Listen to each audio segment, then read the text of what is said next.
Bueno, como decía, tengo el halago de presentar a Jorge Valle, quien fue diputado nacional en el año 1959 y reelecto en 1963, así como también senador en 1985 y reelecto en 1995.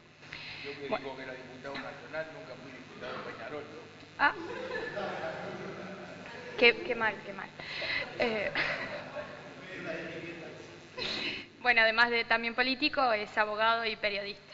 Él se transformó en el líder de la lista 15 en 1965, cuando también fue redactor e impulsor de la reforma de la Constitución de la República. Fue presidente en 1999, luego de disputar una segunda vuelta con el entonces candidato Tabaré Vázquez.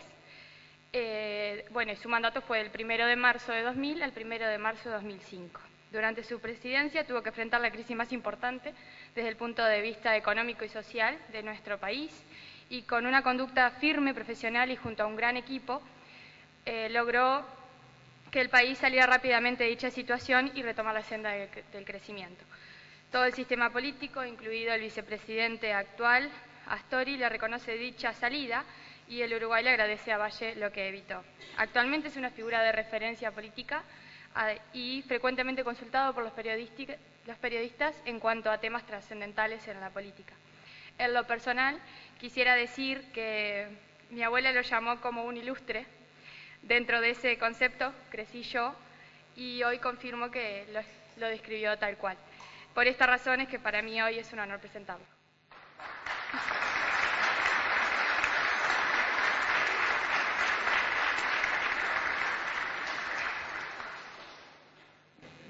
Muchas gracias. Se ve que sos una nieta muy bien aprendida. Bueno, estimadas amigas, estimados amigos, para mí es un real gusto estar hoy acá en la Casa del Partido para hablar de cosas que tienen que ver con el pasado y que por lo tanto, como tienen que ver con el pasado, tienen que ver con el futuro. Yo la única cosa que quisiera es que alguien me acercara un reloj, porque o me hiciera una seña cuando van más o menos los primeros 45 minutos, porque yo soy medio larguero y creo que todo tiene su límite. Que conste que me lo prestó. Exacto. Entonces, cuando los jóvenes me invitaron a participar de esta conversación y a tratar sobre el tema de las ideas filosóficas que influyeron en la formación del Uruguay contemporáneo, me pareció que era un tema realmente importante, realmente interesante, y que es un tema de muy oportuno planteo. En virtud de que, a mi juicio, los hechos solos están contribuyendo a un renacimiento de las ideas liberales y de la identidad liberal, de nuestros orígenes del pensamiento filosófico uruguayo, que tiene sus raíces en el pensamiento filosófico del idealismo alemán a través de Sanz del Río, del Instituto Libre de Enseñanza y de lo que se llamó el krausismo en España y el krausismo en América, donde los más ilustres representantes de ese pensamiento fueron Martí en Cuba, Irigoyen en la Argentina, Hostos en el Caribe, en Puerto Rico, Madero en México y Valla y Ordóñez en el Uruguay. Este es un tema, a mi juicio, realmente importante, porque siempre la búsqueda de las identidades es algo principal en la vida de los pueblos. ¿Cuál es nuestro origen? ¿De dónde partimos? ¿Por qué pensamos como pensamos? ¿Hacia dónde nos orientamos y hacia dónde vamos? ¿Por qué sostenemos determinadas cosas y por qué otras nos parecen equivocadas? Y para el Partido Colorado es un asunto esencial. Es absolutamente importante que sobre estos temas se vuelva a hablar. Nosotros tuvimos en su momento, con posterioridad a la finalización de la dictadura militar en el Uruguay, a través de la fundación de Prudencio Vázquez y Vega, que yo integraba como cofundador de la misma, la oportunidad, digo, de realizar una serie de conferencias sobre estos temas a la que concurrieron ciudadanos, profesores, fundamentalmente españoles, muy ilustres, que enriquecieron muchísimo nuestro conocimiento y nuestra información sobre estos temas.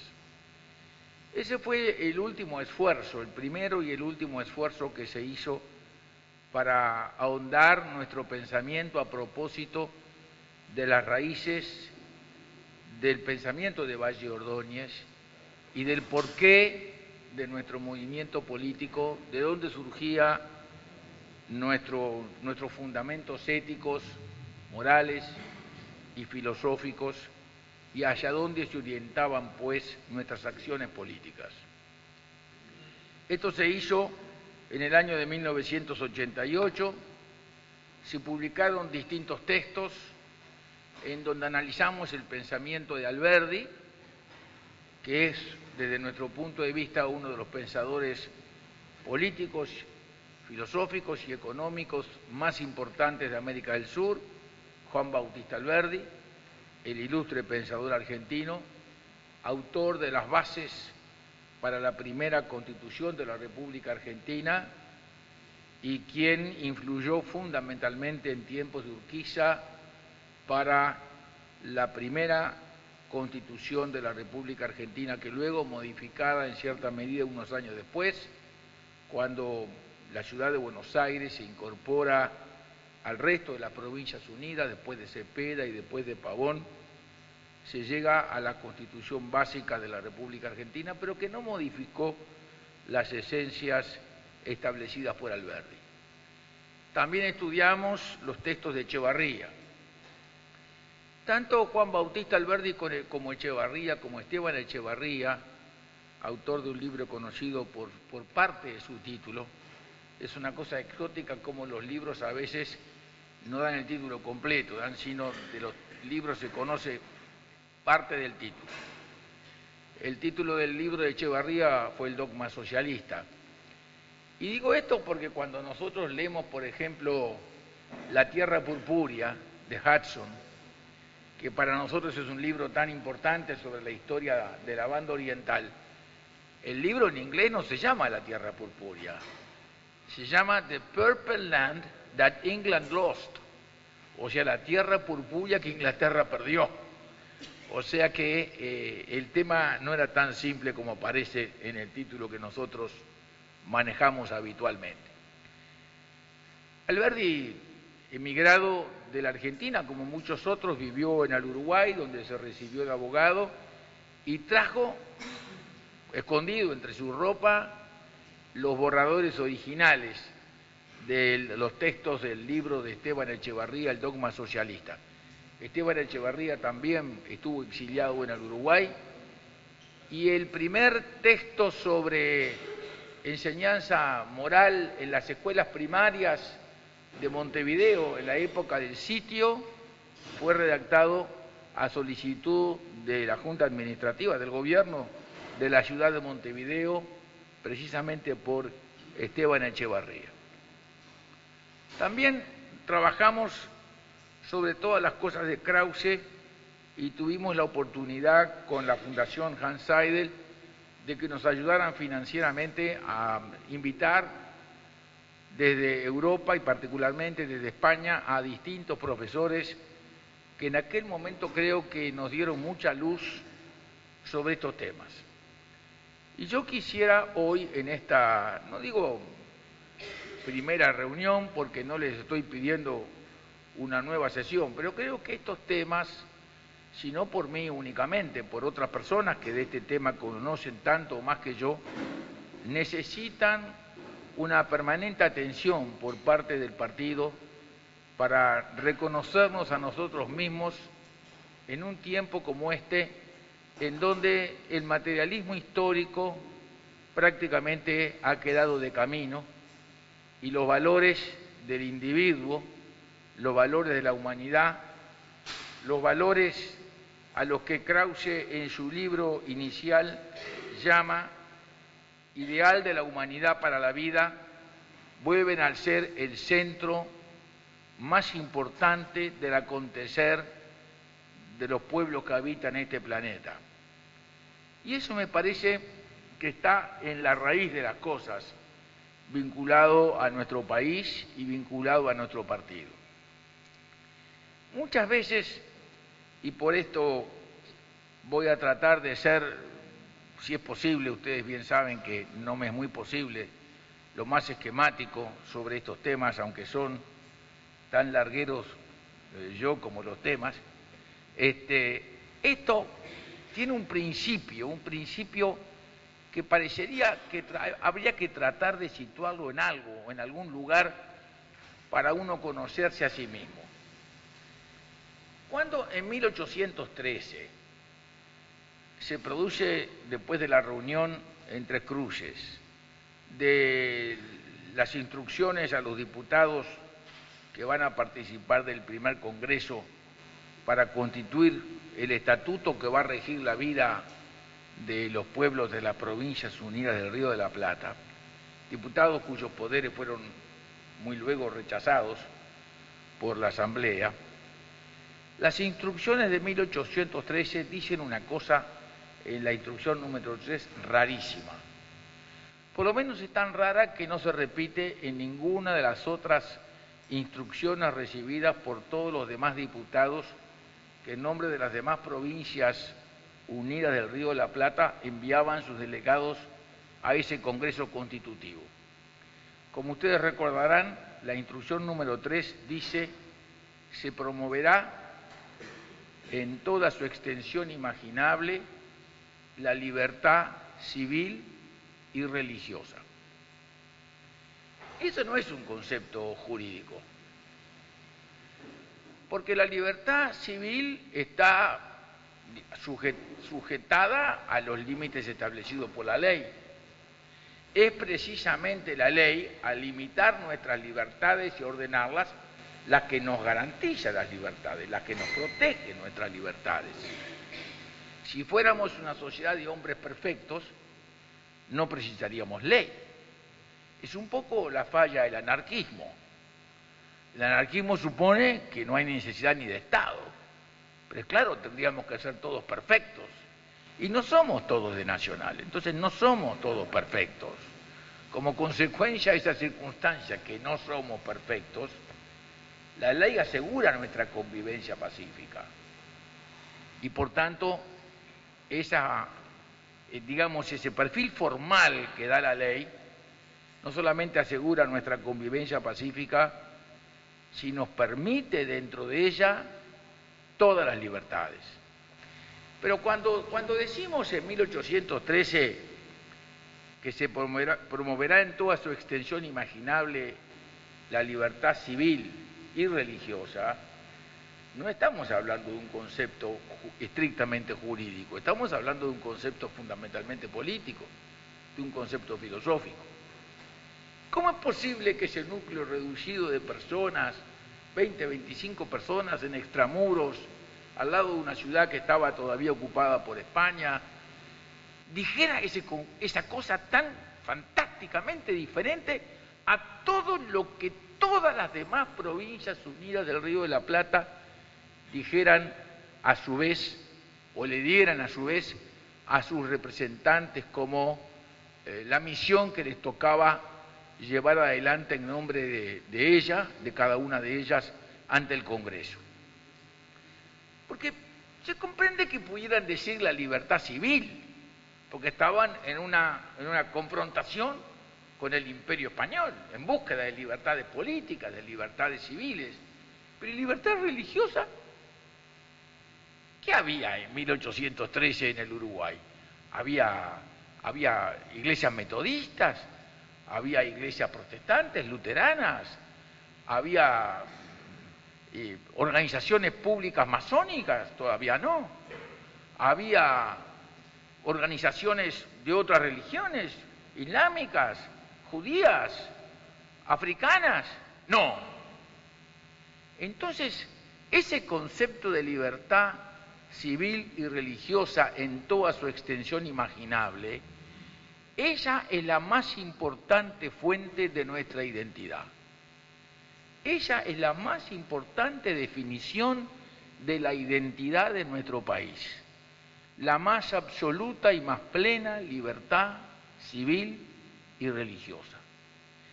Pero eso supone la armonía, porque yo no puedo pretender que mi libertad religiosa sea impuesta a su libertad religiosa. Por tanto, mi libertad nace en el momento en que yo reconozco la suya. Por tanto, mi libertad nace cuando yo reconozco su libertad. Por eso Robinson Crusoe, que estaba solo en la isla, era un hombre libre, porque no necesitaba de la libertad. ¿Qué tenía? Libertad con frente a los árboles, o frente a los pastos, frente al cielo, frente a la costa. La libertad es un hecho social, se da en el otro. Cuando el hombre está solo, no. Por tanto, ¿qué quiero decir con esto? Que la libertad supone una armonía de la sociedad. El ideal de la vida supone una armonía racional de la sociedad, en donde yo, antes que ninguna otra cosa, reconozco la libertad del otro. Y fíjense qué cosa más interesante a propósito de esa manera de pensar. Mucho después de 1813, dice el señor Valle y Ordóñez, está sentado en la Cámara y tiene que jurar. Y tiene que jurar por los santos sacramentos. Y él dice que no, que él por los santos sacramentos no va a jurar. Y explica por qué no va a jurar por los santos sacramentos.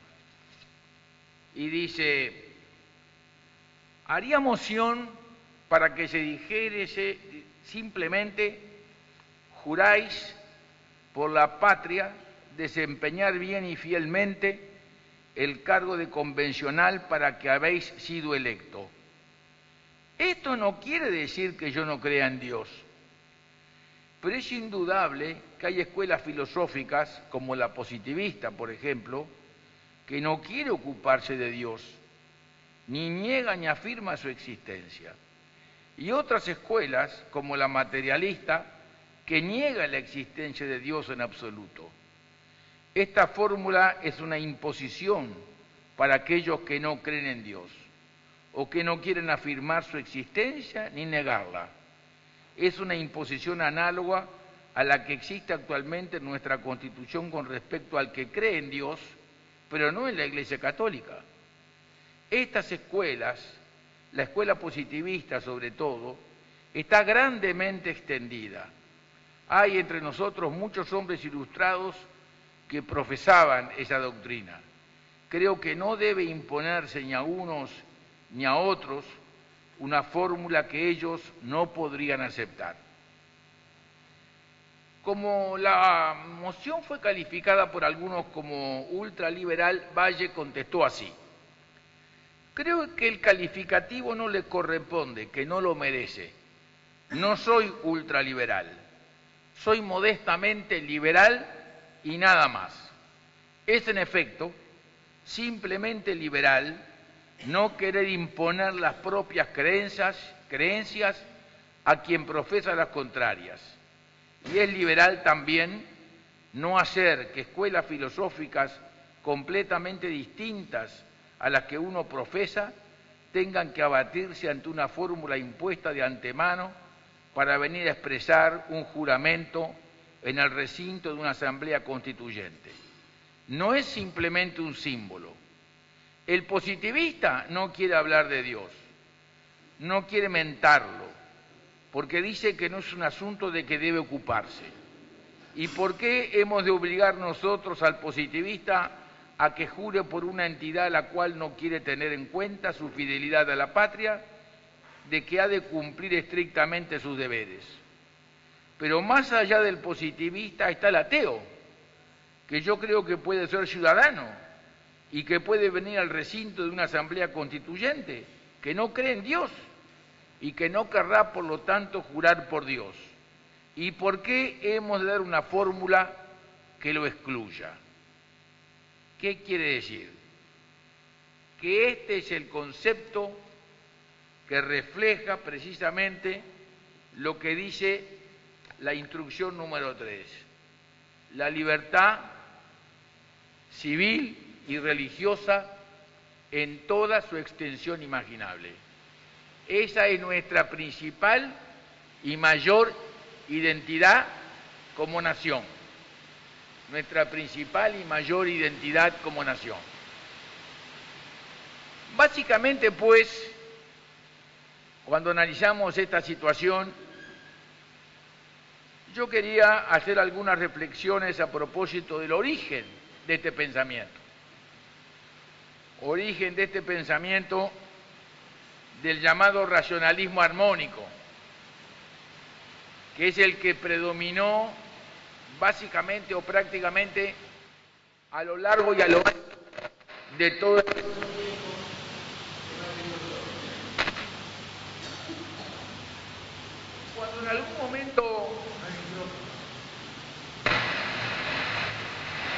Cuando en algún momento el dirigente socialista Alfredo Palacios de la Argentina, que fuera inclusive al final de su vida embajador del Uruguay, embajador de la Argentina en el Uruguay, le preguntó a Valle Ordóñez cuál había sido el libro que más había influido en su formación.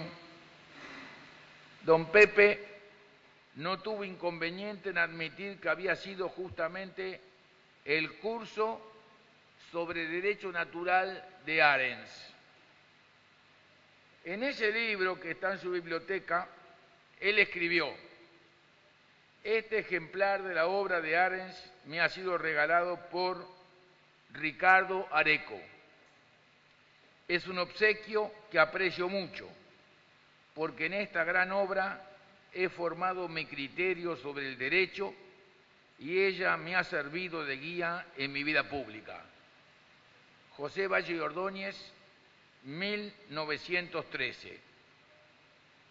Quiere decir que la tarea enorme que ha hecho Arturo Ardao para esclarecer definitivamente cuál era la postura filosófica de Valle Ordóñez hubiera alcanzado con referir a lo escrito por Valle Ordóñez sobre el libro del Derecho Natural de Arens, que además lo he estado buscando y rastreando para traérselo, pero lamentablemente no lo había conseguido hasta el día de hoy, que lo conseguí en Buenos Aires, en ese circuito electrónico que se llama Mercado Libre, gracias a un menor de edad que hoy me dijo cómo había que hacer para arreglar, porque mi conocimiento sobre los mecanismos electrónicos están en función de mi nieta y no estaba en el escritorio esta mañana. Quiero decir, por tanto, de que si nosotros no tratamos de averiguar y de investigar quiénes eran esos señores Krause, Arens, Tibergen, que decían, que sostenían, por qué toda la generación de aquel tiempo abrevó en su pensamiento filosófico, en ese hombre que luego de recibido en Jena se retiró a Leipzig para estudiar y para trabajar y para formarse y para escribir, poco podemos saber de por qué somos lo que somos y por qué pensamos como pensamos. Yo me voy a permitir entonces, haciendo uso de la paciencia de ustedes y del beneficio del aislamiento que me da la lluvia, porque bajo esta condición no puede salir nadie de acá adentro, lo voy a atomizar con la lectura de algunos textos. El generador de esta presencia de Krause como el pensador fundamental del pensamiento político español del siglo XIX fue otro filósofo español llamado Julián Sanz del Río. Julián Sanz del Río fue el que tradujo, además del alemán, el libro Ideal de la Humanidad para la Vida, que es un libro editado en 1871 que tenía un precio de un escudo de aquella época. El libro se llama en alemán Urbild der Menschheit, o sea, Menschheit quiere decir los seres humanos que habitan sobre la tierra, la Urbild, la conformación, la construcción de la humanidad. Sanz del Río fue quien fue a verlo a Krause y fue a Alemania específicamente, y sobre eso tengo otros textos que me voy a permitir ir leyendo en alguna forma. Pero quiero leer esto porque es un resumen que él hace de su propia posición en la página 76 de su libro, bajo el rubro número 34. Y dice así, esto está escrito en el siglo XIX. Nuestra humanidad no está pues todavía reunida en un todo orgánico en sí y en sus sociedades interiores. ¿De qué está hablando? De Naciones Unidas, ¿no? O sea, nuestra humanidad no está pues todavía reunida en un todo orgánico en sí y en sus sociedades interiores. Todavía no vive en la historia como una familia de hijos de Dios, como una patria terrena, pero está llamada a ello y lo alcanzará algún día.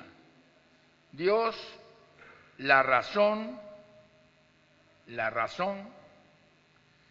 para los que no creen en Dios, Dios, la razón, la naturaleza y la voz interior en cada hombre nos mueven a esta plenitud última, la deliciosa morada de la tierra, rica de vida, proporcionada en grandes y pequeñas divisiones territoriales, alternada de mares y continentes que marcan en sí moradas interiores para cientos de otros tantos pueblos y forman un todo ligado, fecundo en producciones, accesible por sus lados extremos al comercio material y social, espera de los esfuerzos comunes y de la paz entre los hombres, la época de reunir en su suelo un solo pueblo y una sola familia humana.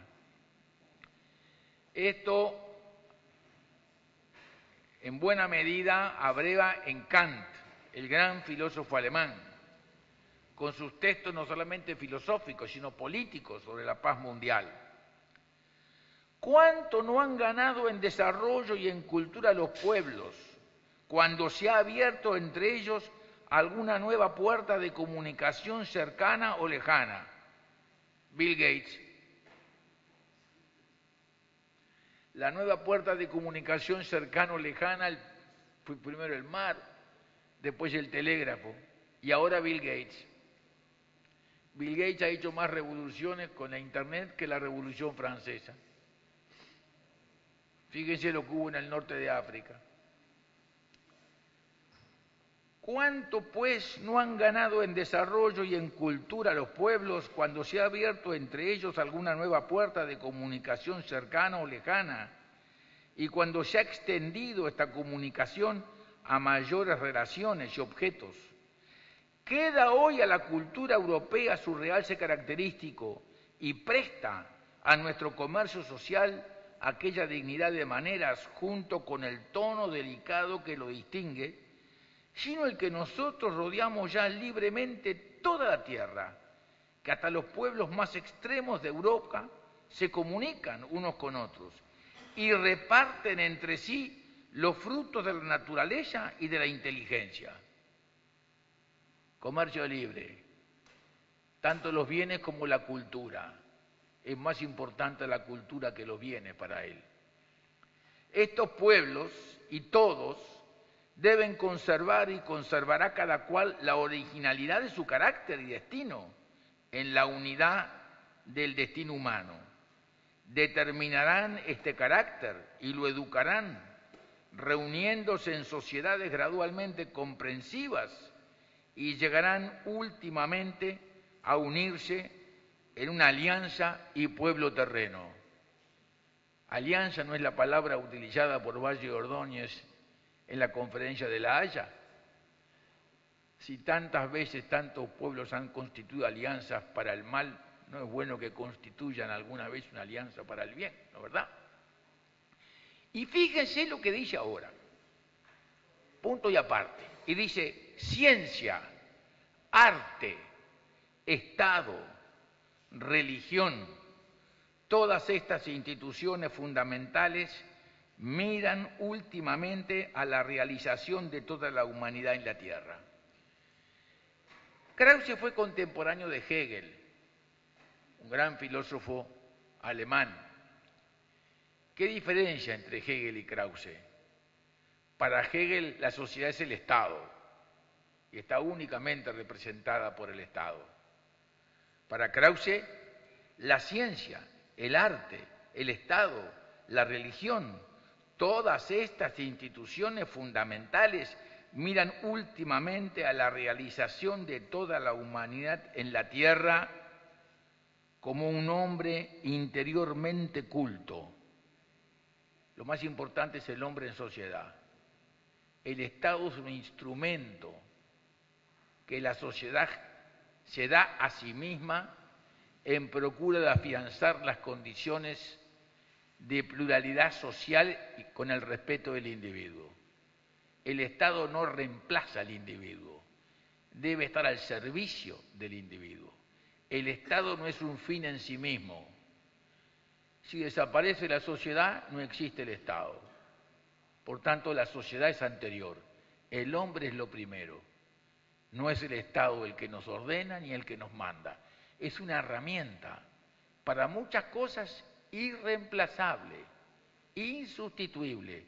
No es un fin en sí mismo.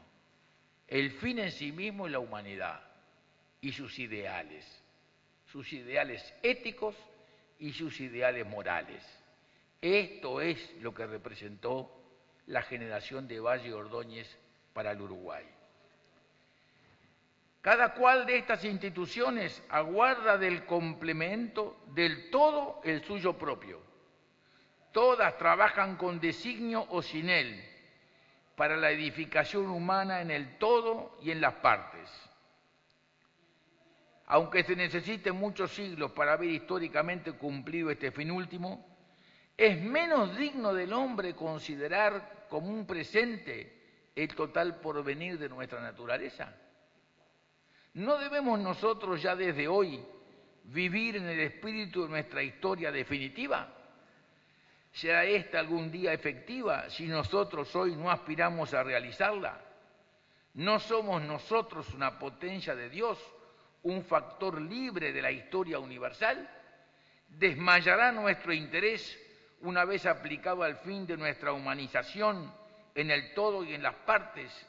Porque la grandeza de esta obra, la multitud de sus pormenores y grados intermedios, pida largo tiempo antes que madure el fruto en el árbol de la vida. Todo noble corazón debe anhelar este fin supremo de los fines humanos. Siempre es el fin supremo de los fines humanos. No es el fin supremo del Estado que asegure nuestra felicidad ni ordene nuestro destino. Eso se vivió en algún tiempo en las misiones jesuíticas o en el Incario o en el sistema cerrado de los colectivismos totalitarios. Todo eso niega la libertad del individuo, niega su pluralismo, niega su diversidad. La igualdad llevada al extremo nos transforma en todos esclavos de alguien que organiza nuestra igualdad. Y por tanto, el pensamiento de Valle Ordóñez fluye desde acá. Y por eso somos un partido liberal, porque reconocemos que hay otros que piensan distinto de nosotros y los respetamos en su pensamiento, porque como somos muy egoístas, queremos que ellos también nos respeten a nosotros para asegurarnos a todos nuestra libertad. Y esa es la esencia del ordenamiento social y de la vida de los seres humanos. Y ese es el concepto básico que dio origen al Partido Colorado y particularmente al pensamiento de Valle y Ordóñez. Sobre este tema, por tanto, ya que estamos a las 8:10, y tengo miedo de que ustedes se escapen porque advierten que la lluvia ha parado, yo quisiera hablar tanto y tanto que naturalmente advierto su rostro de pánico cuando amenazo con tal mundo de informaciones. Pero yo creo que nosotros hemos cometido un grave error cuando nosotros creemos que somos hijos de la Revolución Francesa. Macana. Nuestro pensamiento político inicial es España, no es la Revolución Francesa. Es la Pepa, o sea, la Constitución de Cádiz de 1812, en donde por primera vez acuñó la expresión liberal. Es allí, es el fuero juzgo, es el pensamiento de Azara, es Aragón, y eso es Artigas. Artigas son las cosas de Aragón, porque cuando Maquiavelo hablaba del príncipe, ¿a qué príncipe se refería? A don Fernando, el marido de doña Isabel. ¿Y qué decían las viejas máximas de Aragón? Nosotros que todos juntos mandamos más que vos, hemos resuelto que vos seas nuestro rey. Pero mira que todos nosotros mandamos más que vos. Y por tanto hemos resuelto que seas nuestro rey. Ese Aragón está en Azara y es Artigas. Artigas quizá muy radical. Eso fue su mérito y también políticamente puede haber sido su error. Pero pensado en el largo plazo de la historia para la cual sin quererlo, sin saberlo o queriéndolo lanzó su vida, eso fue el signo que nos dio identidad y que nos impuso. La libertad antes que ninguna otra cosa, aunque le costara la vida, como un valor ético, como un valor moral, como un valor de conducta que está por encima de toda otra cosa. Y eso es lo que hace que la vida valga la pena ser vivida y los partidos políticos valga la pena que existan con ese propósito y con ese fin. Y sobre eso yo creo que tendríamos que juntarnos más de una vez para seguir hablando sobre eso. Miguel Pujol, otro catalán, un político e investigador argentino, como lo recoge en su trabajo Gustavo Toledo,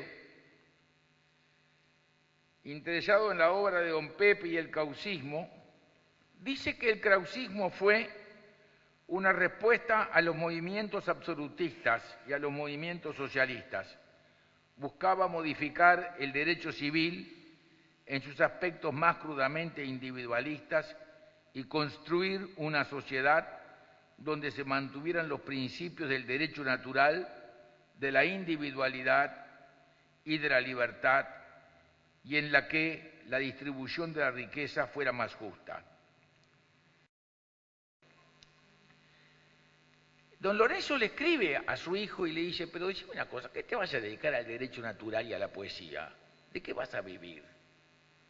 Pero estudiar el derecho de gentes, el derecho comercial, si querés el derecho canónico, inclusive, le dice, pero el derecho natural. Porque el hijo le escribe diciéndole lo que lee, los clásicos.